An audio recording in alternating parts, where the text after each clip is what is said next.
Ouais. Justement, ce matin, on découvre une étude qui émane du ministère de la Santé, qui dit que la France est toujours le premier pays d'Europe sur la dépense sociale. C'est-à-dire on reste toujours le pays le plus social d'Europe. On ne l'a pas tellement détricoté finalement, le système social français. C'est dire où on en est.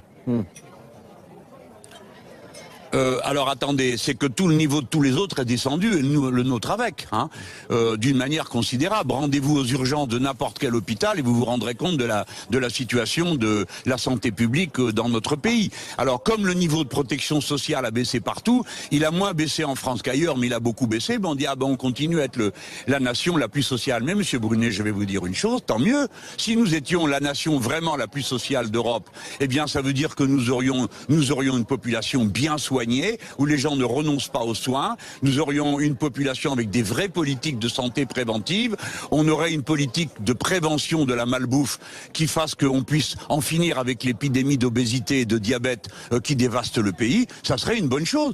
Monsieur Brunet, vous êtes fait d'une drôle de patte, vous avez l'air de trouver que quand on dit social, on est en train de parler d'un fléau ou d'une maladie, non. Mais non, le social c'est la dignité de la vie en commun.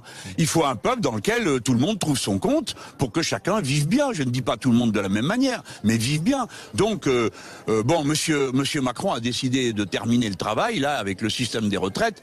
Il aura détruit de manière très substantielle le système social, comme il a détruit le code du travail. Mais après, si les gens en veulent davantage, c'est la France, c'est la démocratie. Mais moi, je crois qu'ils seraient plutôt sensibles à ce que je dis, y compris les gens de droite qui commencent à se dire, cet homme-là tient des propos plus raisonnables que les autres en face.